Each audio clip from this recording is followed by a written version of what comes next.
Hello, good morning, जोहार। मैं राजू और आप देख रहे हैं 24 झारखंड न्यूज। चलिए जानते हैं झारखंड की आज की 25 मुख्य बड़ी खबरों को। झारखंड में 1 साल के लिए गुटखा और पान मसाला पर बैन, स्वास्थ्य विभाग ने जारी किया नोटिफिकेशन। झारखंड में आज से गुटखा और पान मसाला की बिक्री पर बैन लग गया है। गुटखा बेचने पर कानूनी कार्रवाई होगी।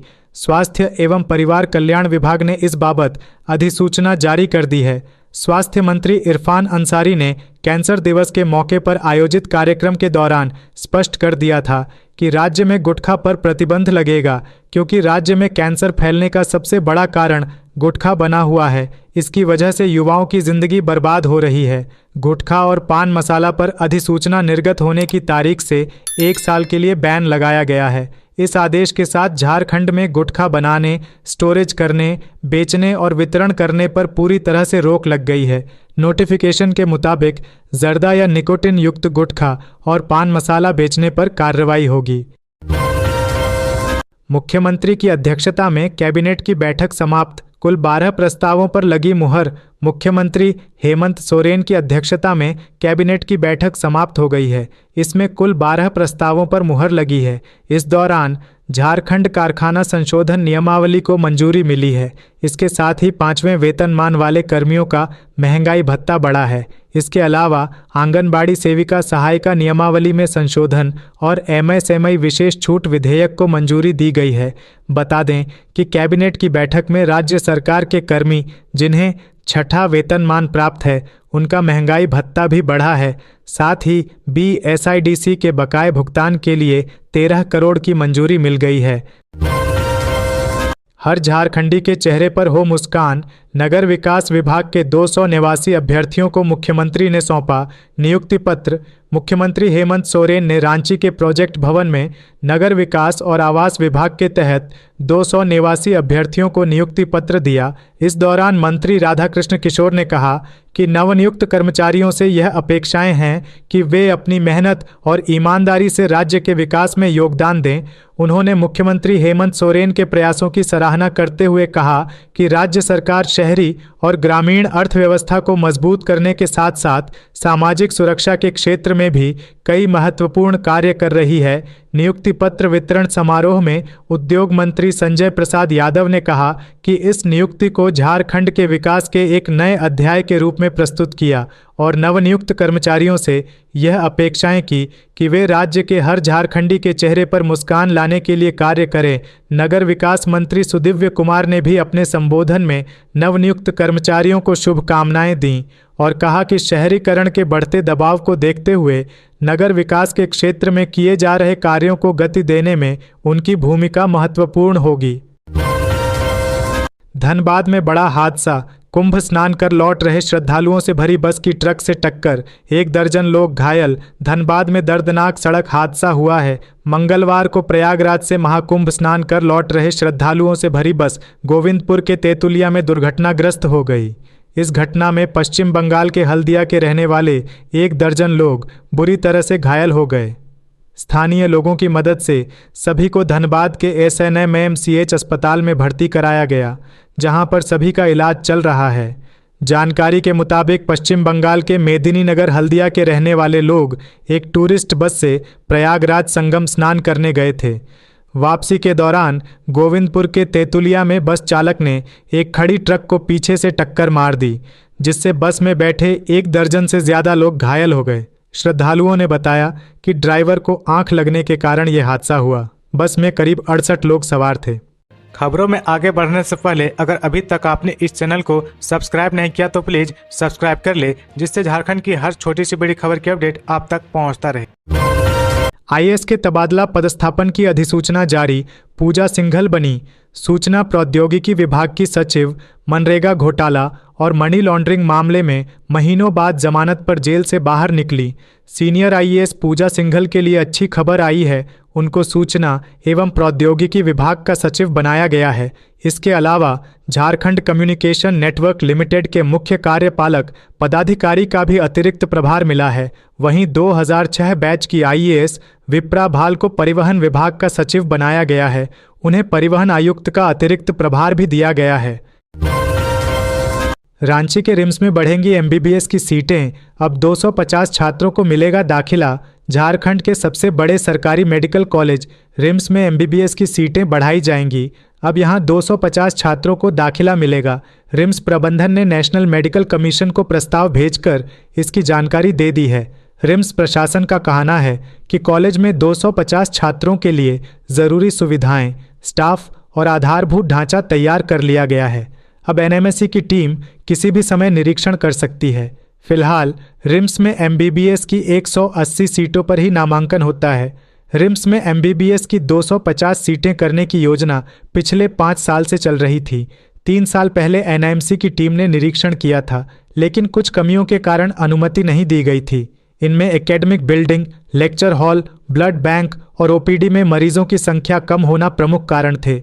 अब इन कमियों को दूर कर लिया गया है। डॉक्टर और नर्सों की भर्ती की प्रक्रिया भी शुरू कर दी गई है। जल्द ही रिम्स में 250 सीटों पर एमबीबीएस की पढ़ाई शुरू होने की उम्मीद है। गौरतलब है कि सरकार ने अगले 5 साल में पूरे देश में 75,000 एमबीबीएस सीटें बढ़ाने का लक्ष्य रखा है। इसके लिए बजट में भी मंजूरी दी गई है। महाकुंभ से लौट रही कार रामगढ़ में दुर्घटनाग्रस्त, 2 महिलाओं की मौत, 4 की हालत गंभीर। रामगढ़ से एक बड़ी खबर सामने आ रही है। यहां महाकुंभ से स्नान कर वापस घर लौटते समय एक कार जिले के मांडू थाना क्षेत्र के सेमरा जंगल के पास NH 33 पर दुर्घटनाग्रस्त हो गई। बताया जा रहा है कि श्रद्धालुओं से भरी कार पश्चिम बंगाल के झालदा जा रही थी, लेकिन रास्ते में ही हादसे का शिकार हो गई। इस हादसे में 2 महिला श्रद्धालुओं की मौत हो गई, वहीं 4 लोग गंभीर रूप से घायल हो गए। हादसा मंगलवार 18 फरवरी को दोपहर करीब 3 बजे हुई।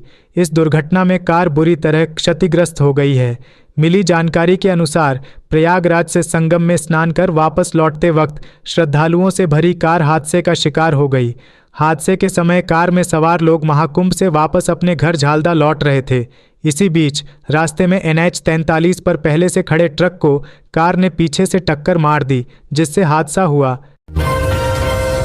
मनिया सम्मान योजना में गलत तरीके से लाभ लेने वालों की 1 महीने की मोहलत।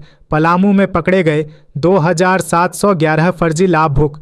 मनिया सम्मान योजना का भौतिक सत्यापन जारी है। इसी कड़ी में कई खुलासे हो रहे हैं।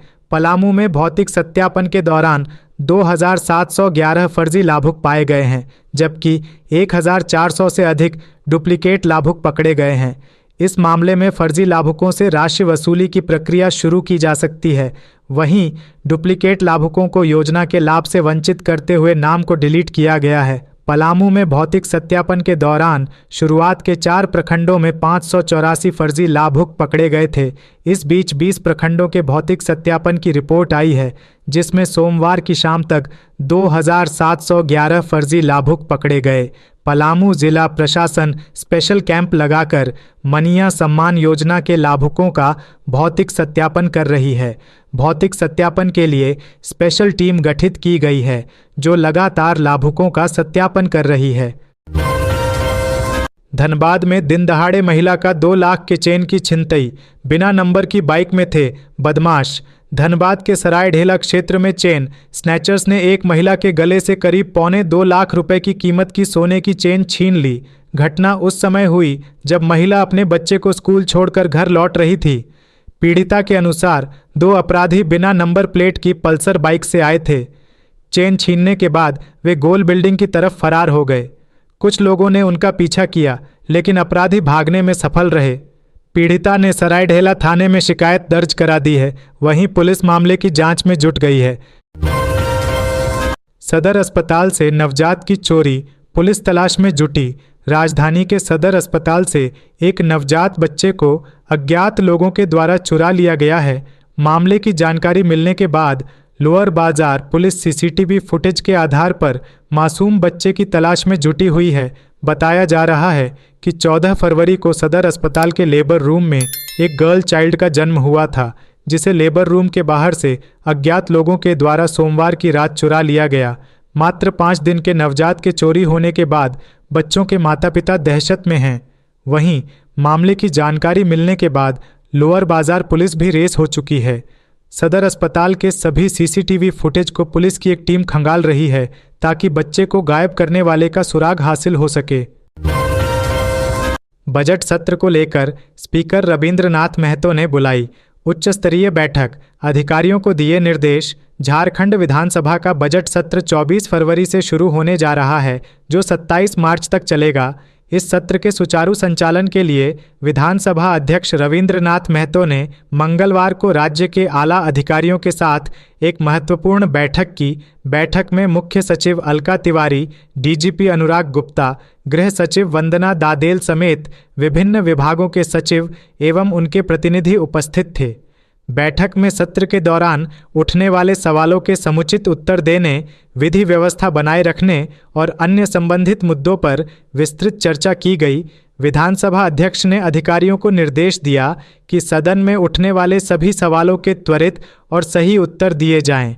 उन्होंने यह भी कहा कि विभागों को यह सुनिश्चित करना होगा कि जवाबों में कोई कोताही न हो, क्योंकि पहले भी ऐसी शिकायतें आई हैं। इसके अलावा स्पीकर ने विधि व्यवस्था को लेकर भी सख्त निर्देश जारी किए, क्योंकि बजट सत्र के दौरान बजट प्रस्ताव पेश और पारित किया जाएगा। लंबा सत्र होने के कारण विभिन्न मांगों को लेकर विधानसभा का घेराव भी हो सकता है, जिससे सुरक्षा व्यवस्था और विधि व्यवस्था को मजबूत बनाए रखने की आवश्यकता पर बल दिया गया।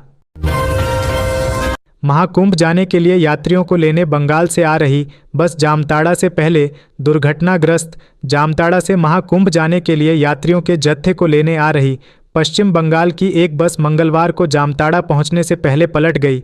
मिहिजाम थाना क्षेत्र के 419 हाईवे पर स्थित रेल ओवर ब्रिज के पास ये हादसा हुआ।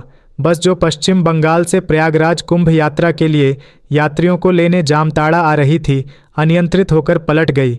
मिली जानकारी के अनुसार घटना में बस के चालक और खलासी घायल हो गए हैं, जिसके बाद उन्हें तुरंत जामताड़ा सदर अस्पताल में भर्ती कराया गया। हालांकि राहत की बात यह है कि बस में कोई यात्री सवार नहीं था, इसलिए किसी भी यात्री को चोट नहीं आई। दुर्घटना के बाद घटनास्थल पर लोगों की भीड़ जमा हो गई।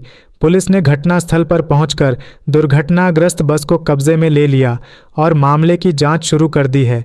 थाना प्रभारी विवेकानंद दुबे ने बताया कि बस यात्रियों को कुंभ यात्रा पर ले जाने के लिए बंगाल से जामताड़ा आ रही थी। मंत्री दीपिका पांडेय सिंह ने 1,36,000 करोड़ को लेकर केंद्र पर साधा निशाना।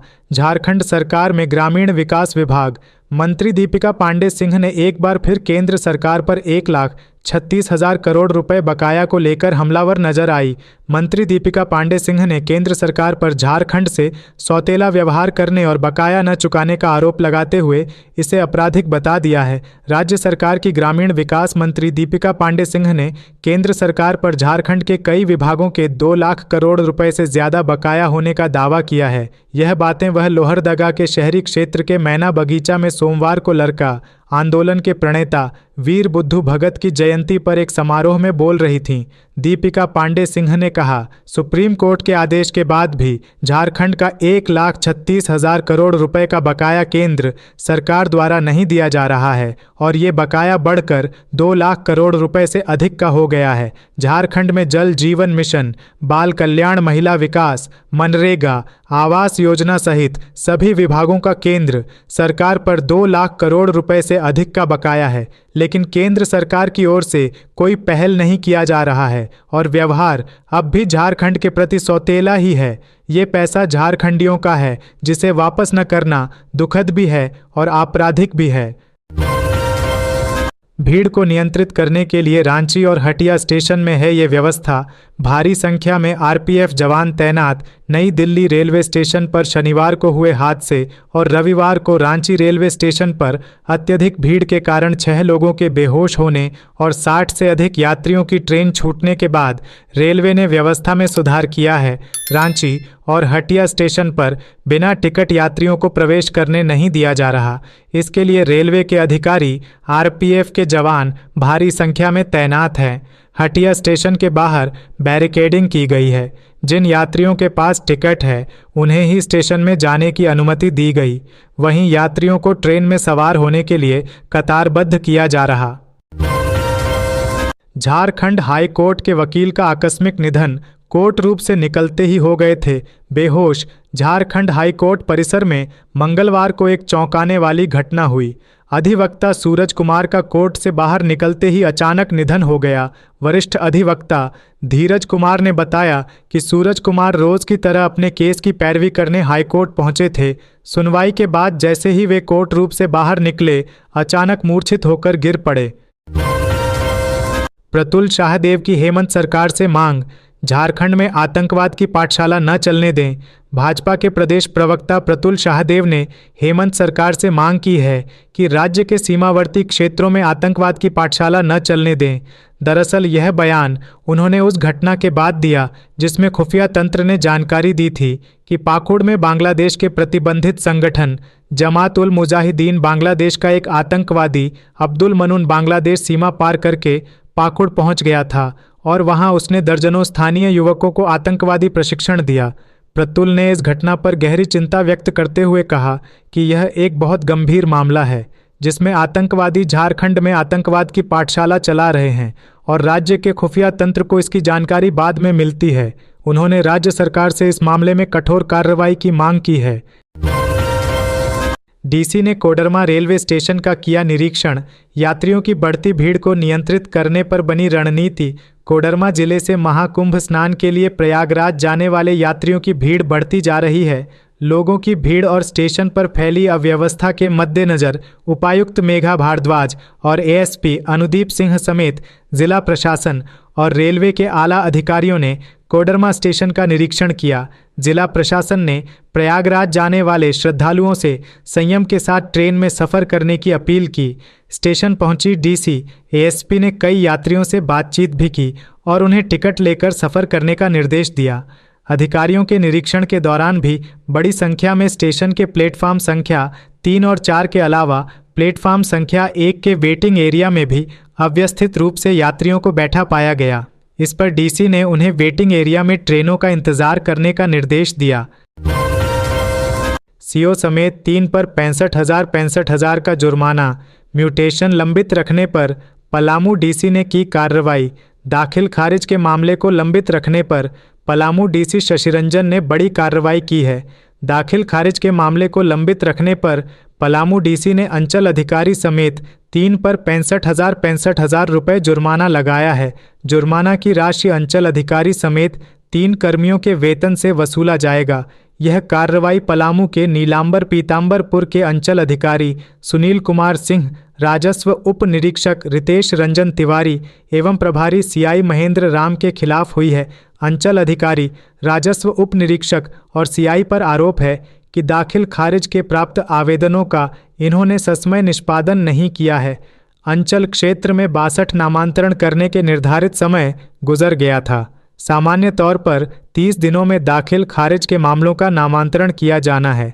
आपत्ति के मामले में 90 दिनों में दाखिल खारिज से जुड़े नामांतरण के मामले का निष्पादन करना है। देवघर के सभी स्टेशनों पर सुरक्षा अलर्ट, रेलवे अधिकारी खुद कर रहे हैं। महाकुंभ जाने वाली ट्रेनों की मॉनिटरिंग।